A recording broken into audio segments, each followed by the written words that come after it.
ओम जी, पहले तो बहुत बहुत शुक्रिया कि आपने दूरदर्शन को मौका दिया आपसे बातचीत करने का। आपने तो बहुत सारे सीरियल्स में, फिल्मों में काम किया है। भारत एक खोज आपकी नज़र में किस तरह से एक अलग किस्म का सीरियल है? भारत एक खोज बहुत लंबी इन्वॉल्वमेंट रही। मतलब 1 साल हम सिर्फ इसी सीरियल पे काम कर रहे थे और अलग अलग किरदार करने का मौका मिला और सच्चाई पे बेस्ड सीरियल जो कि हमारे इतिहास को उजागर करता है। अलग अलग कैरेक्टर्स को निभाना, some historical, some mythological, some social, so different characters। फिर उनके जो एक इंटरप्रिटेशंस थी, जी जैसे औरंगज़ेब अगर कहें कि साहब वो बहुत ही कट्टर मुसलमान थे और उनके नेगेटिव चीज़ें ही ज़्यादा हमने देखने में मतलब आई हमारे जो इतिहास में पढ़ा। लेकिन इसकी इंटरप्रिटेशन एक अलग थी कि भाई वो कुछ खामियों के बावजूद अच्छी क्वालिटीज़ भी थी। मुझे याद है कि श्याम बाबू के साथ एक बार कॉन्वर्सेशन हो रही थी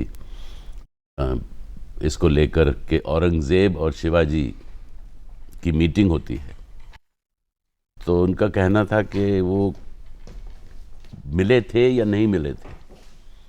तो इस चीज़ पे चर्चा हो रही थी कि इसको हम ये लिबर्टी ले सकते हैं इसकी कि नहीं। जी तो उन्होंने कहा ठीक है आप लिबर्टी ले सकते हो, लेकिन वो महल में नहीं मिल सकते, कहीं जंगल में मिला दीजिए, कहीं और मिला दीजिए, because Shivaji will not go to his palace. तो और ये भी हमें मालूम था कि हर स्क्रिप्ट जो है वो हिस्टोरियंस के पास भेजी गई थी और मतलब बहुत तरीके से इसको बनाया गया है और बहुत मुश्किल सीरियल था ये। और टाइमिंग भी हमारे जो आवर्स ऑफ वर्किंग थे वो भी बहुत लंबे होते थे। सुबह 9 बजे स्टूडियो पहुंचते थे, रात को 9 बजे छूटते थे और घर 10 बजे पहुंचते थे। आप जाइए, नहाइए धोइए और फिर अगले दिन की लाइनें लेके बैठ जाइए, क्योंकि it's a very verbose serial, बहुत लाइनें याद करनी पड़ती थी। तो रात को उसको रटते थे 11 साढ़े 11 बजे तक, फिर सो जाते थे, फिर सुबह 5 बजे उठ के फिर रटो, क्योंकि श्याम बाबू टेक भी लंबे लंबे लेते थे। एक्चुअली श्याम बाबू ने कोशिश की है कि इसमें एक थिएट्रिकल क्वालिटी बनी रहे। इस बात पे मैं आपके विचार जानना चाहूँगा कि आमतौर से जब हम एक ऐसे पीरियड से डील करते हैं जिसका हमें पूरा इतिहास मालूम नहीं है, जैसे महाभारत का समय है या रामायण का समय है, अब उसमें कुछ ऐतिहासिक अंश हो सकते हैं और वो अगर बिल्कुल डायरेक्टली ना हो, इनडायरेक्टली हो सकते हैं। क्या ऐसे वक्त के साथ डील करने में जो थिएट्रिकल टेक्निक्स हैं उनका सहारा लेना ज़रूरी है, और क्या ये एक आपके लिए एक अच्छी बात है? मेरा ख्याल है एक कॉन्शियस एफर्ट तो नहीं थी टू बी थिएट्रिकल।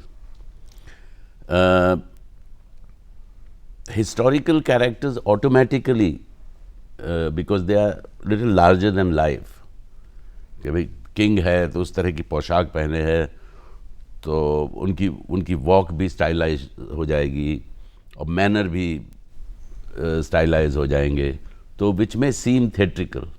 तो मतलब लेकिन एक कॉन्शियस एफर्ट नहीं थी टू बी थिएट्रिकल। जी, though it appears, I agree with you, it appears theatrical. और दूसरे थिएट्रिकल इसलिए भी लगता है कि बहुत लंबे लंबे टेक्स हैं, कट्स का बहुत कम इस्तेमाल है, बिकॉज जाहिर है कि अगर आपको एक महीने में 4 एपिसोड ख़त्म करने हैं 45 मिनट ईच ऑन फिल्म, तो जाहिर है आपको लंबे लंबे टेक ही लेने पड़ेंगे। थिएट्रिकल होना कोई बुरी बात भी तो नहीं है। ये हमने एक बित बना लिया है कि मेलोड्रामेटिक होना, थिएट्रिकल होना सिनेमा में गलत है, और टेलीविजन में तो मेलोड्रामा, थिएट्रिकल क्वालिटीज़ का इस्तेमाल बिल्कुल जायज़ है। आप नहीं इस बात को मानते? नहीं, बिल्कुल बिल्कुल। अभी अगर आप कुरोसावा की फिल्म्स देखें, 7 समुराई देखें या रोशोमन देखें, लगेगा आपको कि थिएट्रिकल है। लेकिन उसका उसका पूरा स्टाइल ही वो है। तो इसी तरह से यहाँ भी मतलब हम लोग पारसी थिएटर नहीं कर रहे थे, विच और उनकी भी ज़रूरियात थी पारसी थिएटर की, वो तो एक एक्सट्रीम बिकॉज फॉर्म। उनको पहुँचना है हज़ारों लोगों तक बिना माइक के। आपने पहले बात की कि दुर्योधन की किरदार की। दुर्योधन का किरदार एक लेवल पे तो बिल्कुल एक विलन की तरह ट्रीट किया जा सकता है। जब श्याम बेनेगल ने आपको इस किरदार के बारे में ब्रीफ किया तो उसकी क्या इंस्ट्रक्शंस थी और आपने इस कैरेक्टर को कैसे अप्रोच किया? दुर्योधन की अपनी आर्गुमेंट्स हैं कि ऐसा तो नहीं है कि कृष्ण ने हर चीज़ जो है वो सही ही की है, उनकी अपनी पॉलिटिक्स थी। तो जिसको कि हमारे नज़र में जो ब्लैक एंड वाइट छवि है दुर्योधन की, उसको उन्होंने नकारा और संस्कृत प्ले से उन्होंने वो हिस्सा चुना। बहुत खूबसूरत स्पीच है दुर्योधन की जब वो कृष्ण से बात कर रहा है और कृष्ण की आर्गुमेंट को काटता है। द्वारिकाधीश कृष्ण, आपकी बांसुरी बजी घृणा के स्वर से सजी, खूब बजी और बजी सिर्फ मेरे लिए। मैं धन्य हूं, आपका चिर कृतज्ञ हूं। भले ही हों आप कुंती के बेटों की बार बार चरण छू भक्ति के हकदार, किसने दिया अधिकार आपको कि मेरे ही घर में घुसकर आप करें मेरी ही निंदा अपार? मेरे पूज्य पिता विद्वान विदुर, पितामह भीष्म, आचार्य द्रोण, सबको पड़ गई लगता है आदत मुझे ही कोसने की अविरत। सिर्फ मुझे कोई नहीं बताता कि मेरा दोष क्या है। मैंने इन वंदनीय प्रातः स्मरणीय सज्जनों का बिगाड़ा क्या है?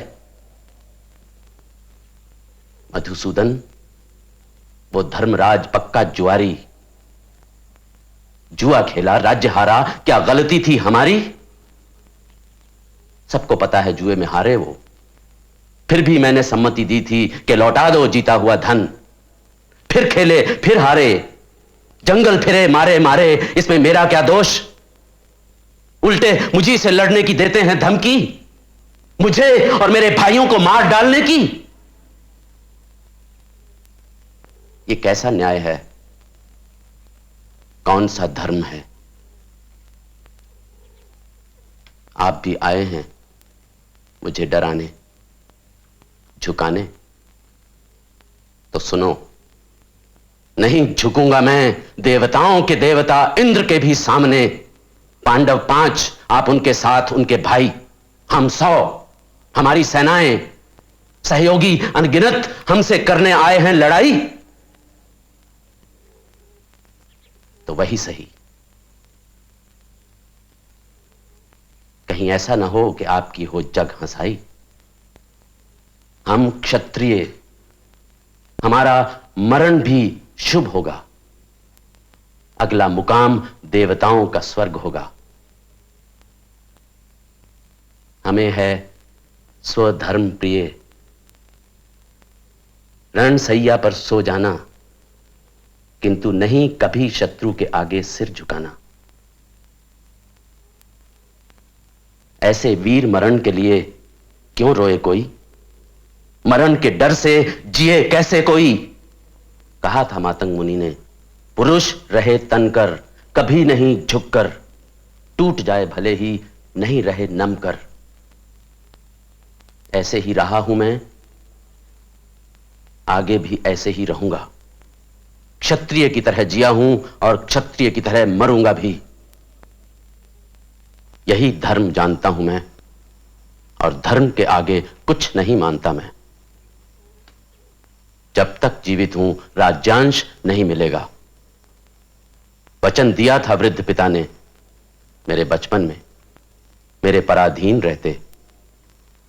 अज्ञानवश या डर के कारण दिया होगा उन्होंने, वो जाने। पर केशव, आज मैं जीवित हूं, बाहुबल युक्त हूं। नहीं, पांडवों को दोबारा राज्य नहीं मिलेगा, उतना भी नहीं जितना सुई की नोक पर समा जाए। जब दुर्योधन की जंगा टूट जाती है, अब वो मरणासन है, और उस वक्त उसके माता पिता उससे मिलने आते हैं, और उस वक्त दुर्योधन अपने ही पुत्र से कहता है, जैसे सेवा करता था मेरी, वैसे ही करना पांडवों की।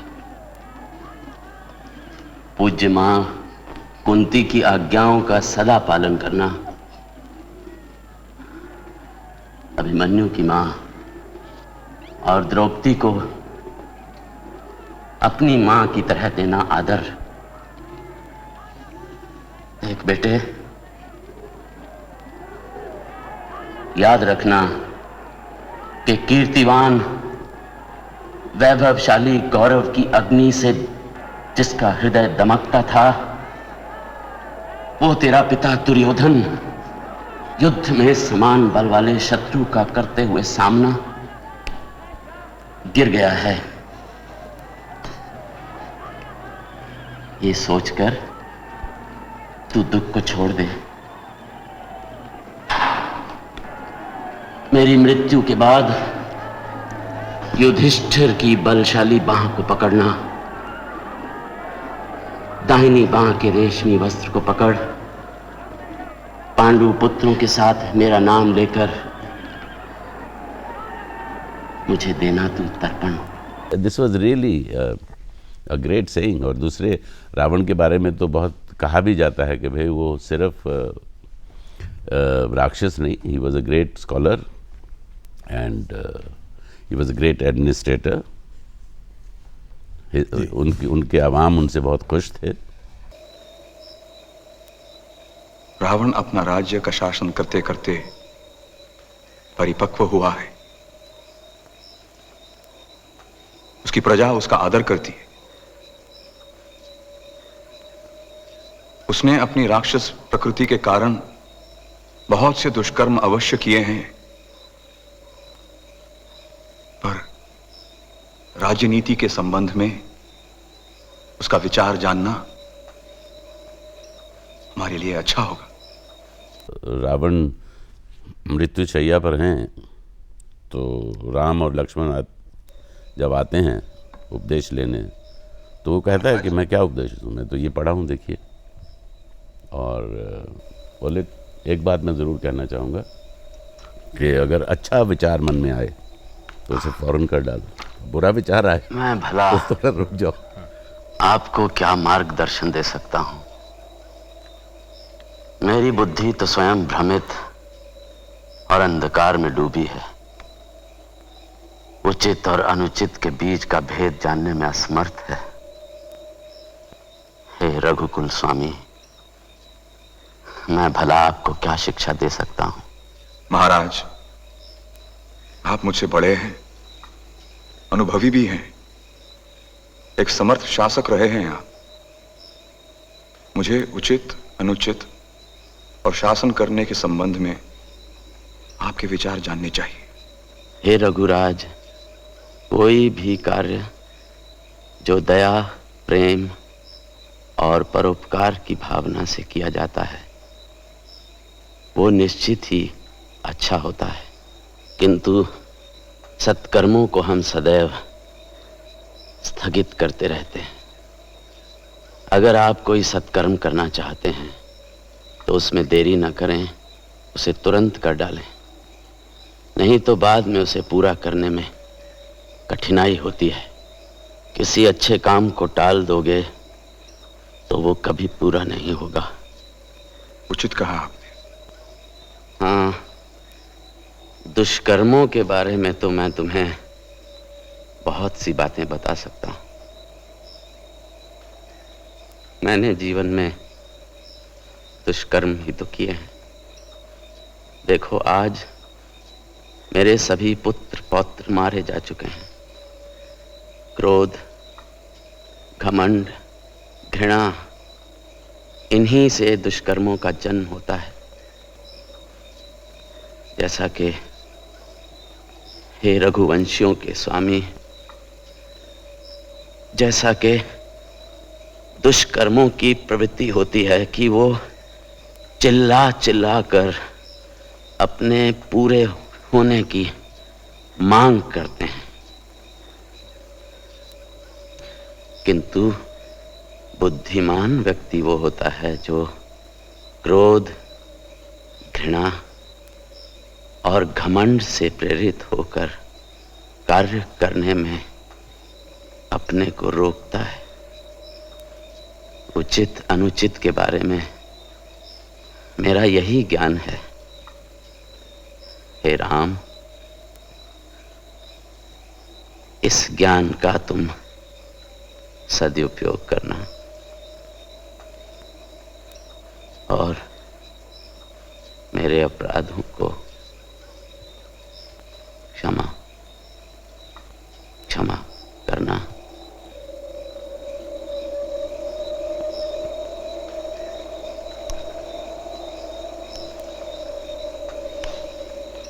In fact, it touched me so much that I adapted it to my own life. कभी भी अगर मन करता है कि किसी को कुछ दान दे दें, कहीं कोई चैरिटी में कुछ दे दें, तो आप फौरन दे दो उसको। हम सब लोगों ने इतिहास के बारे में, ख़ास तौर से संस्कृति और सभ्यता के इतिहास के बारे में हमने थोड़ा बहुत इधर उधर से कहीं से जाना है, किताबों से, माता पिता से, बुजुर्गों से। जब आप इस सीरियल में इन्वॉल्व हुए, उसके से पहले आप क्या जानते थे, और उस सीरियल के द्वारा अगर आप एक आध उदाहरण दें, आपने क्या नई बात जानी? नई बात एक ऐसे ही, जैसे अभी रावण का एग्जाम्पल दिया हमने आपको कि भाई हमारे जहन में तो रावण था कि भाई उसको जलाओ, दुशहरे वाले दिन उसको उड़ा दो, उस जला दो उसको, और सिर्फ वही छवि दिमाग में थी। लेकिन जब आप लिटरेचर पढ़ते हैं, जब संस्कृत के प्ले से जो श्याम बाबू ने लिया है और उसकी इंटरप्रिटेशन देखी, तो समझ में आया भाई ये दो समुदायों की लड़ाई थी। तो उसमें रावण को दोषी नहीं कहा जा सकता कि भाई उनकी ज़मीन पर किसी ने आके कब्ज़ा किया, तो वो जाहिर है उन्हें तकलीफ़ होगी इस चीज़ से, और वो झगड़ा बढ़ेगा जी। है ना। और इसी तरह से दूसरी चीज़ें भी, औरंगज़ेब का मैंने आपको उदाहरण दी कि औरंगज़ेब के बारे में भी हमारे जहन में सिर्फ यही है कि वो बहुत ही नेगेटिव आदमी, और सिर्फ नेगेटिव है। उसका एडमिनिस्ट्रेशन कैसा था, उसके आवाम उनसे खुश थे नहीं थे, ठीक है, हिंदुओं के साथ उसने ज़्यादती की कि जजिया लगा दिया, लेकिन उसके अलावा भी उसकी एक पर्सनालिटी थी। आपने बहुत सारे किरदार किए हैं इस सीरियल में, ऐतिहासिक मिथोलॉजिकल किरदारों से लेके बिल्कुल रियलिस्टिक किरदारों तक।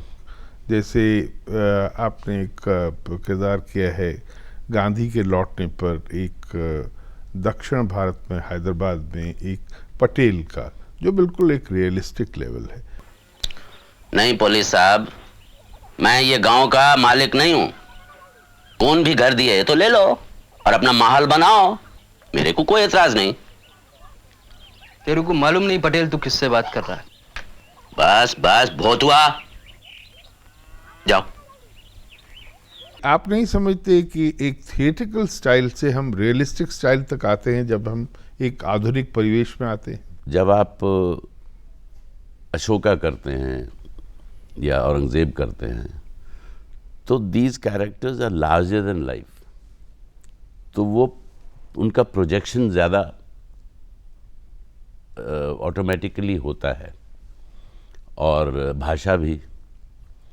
और जो दूसरा गांधी वाला किरदार आप कह रहे हैं, वो स्वाभाविक आदमी है, आज का आदमी है, मॉडर्न आदमी है, और उसको उसकी रीच कम है, उसको बहुत लोगों तक नहीं पहुंचना है, तो वो कॉन्वर्सेशनल लगता है। जबकि औरंगज़ेब जो है या अशोका जो है, most of the time they are giving orders, भाई ये कीजिए, वो ले आइए, आप पधारिए।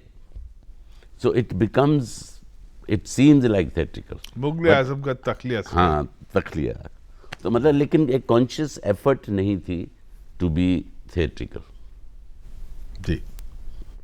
दो it appears, I agree with you, it appears theatrical, और दूसरे थिएट्रिकल इसलिए भी लगता है कि बहुत लंबे लंबे टेक्स हैं, कट्स का बहुत कम इस्तेमाल है, बिकॉज जाहिर है कि अगर आपको एक महीने में 4 एपिसोड ख़त्म करने हैं 45 मिनट ईच ऑन फिल्म, तो जाहिर है आपको लंबे लंबे टेक ही लेने पड़ेंगे। आपने इतने सारे किरदार किए, उसमें आपको खास किरदार कौन से अच्छे लगे और क्यों? I was always fascinated by Ashoka, तो मुझे अशोक बहुत अच्छा लगा।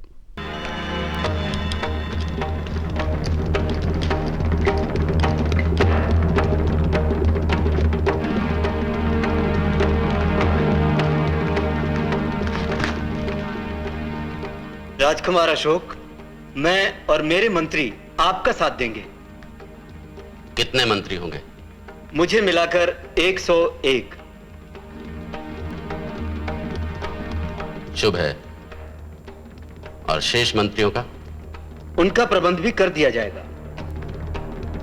स्थिति बहुत तेजी से बदल रही है। मेरे विचार से आप स्वयं को राजप्रतिनिधि घोषित कर दीजिए। सिंहासन के संघर्ष में आपका पलड़ा भारी रहेगा। बाद में जो होगा देख लेंगे। क्या विचार है? हाँ, यही ठीक रहेगा। मैंने कहा फिल्म में तो कभी मौका नहीं मिलेगा मुझे। फिल्म में मतलब ये भी फिल्म थी, लेकिन श्याम बाबू की फिल्म में मौका मिल सकता है इंशाअल्लाह मिलेगा। लेकिन कमर्शियल फिल्म मेकर अगर फिल्म बनाएगा तो वो हमें कभी अशोका इमेजिन नहीं करेगा, ना औरंगज़ेब इमेजिन करेगा। उसके लिए बहुत, हालांकि चिकने चुपड़े चेहरे उसके लिए नहीं होने चाहिए, लेकिन कमर्शियल वाले तो नहीं मारेंगे, वो तो चिकना ही चेहरा लेंगे। लेकिन मुझे बहुत खुशी मिली ये किरदार करके अशोका, क्योंकि बहुत वेरिएशंस हैं उसमें। जैसे पहले ruthless, he is a ruthless king, अपने भाइयों को भी मारा उसने, और बहुत उनका, as I said, totally ruthless and demon kind of अ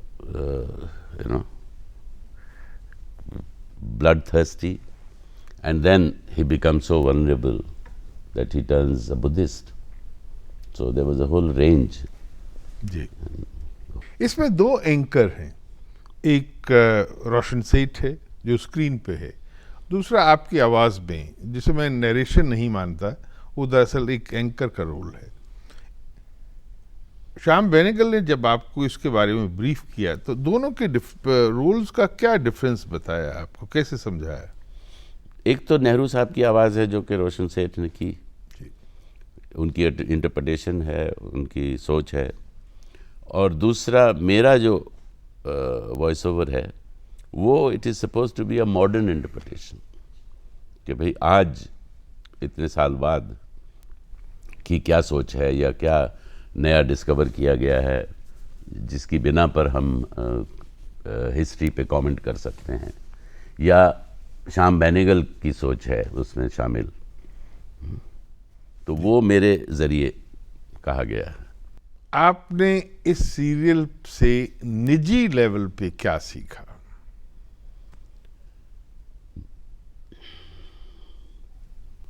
निजी लेवल पे एक तो सेंस ऑफ हिस्ट्री, कि भाई हिस्ट्री जो कहीं सुनी जाती है वो कई बार तोड़ी मरोड़ी हुई होती है, तो सही हिस्ट्री समझने के लिए you have to read various interpretations, और इसीलिए श्याम बेनेगल ने भी अपनी जो भी स्क्रिप्ट्स उन्होंने चुनी, वो जो इतिहासकार हैं, जो माने हुए इतिहासकार हैं, जो अथॉरिटी हैं मुग़ल हिस्ट्री पे, तो उन्होंने मुग़ल हिस्ट्री की स्क्रिप्ट्स उनको भेजी, जो मराठा हिस्ट्री के अथॉरिटी हैं उनको मराठा हिस्ट्री के सब्जेक्ट्स भेजे जी, नो, या शिवाजी पे लिखना है तो मराठा हिस्ट्री की जो अथॉरिटी हैं उनके पास भेजा जाए स्क्रिप्ट। तो ये सीखने को मिला। फिर टेक्निकली भी क्योंकि 1 साल तक श्याम बाबू के साथ थे, one learned a lot technical aspects of it, कि भाई आप कैसे, how you can be effective by being economical.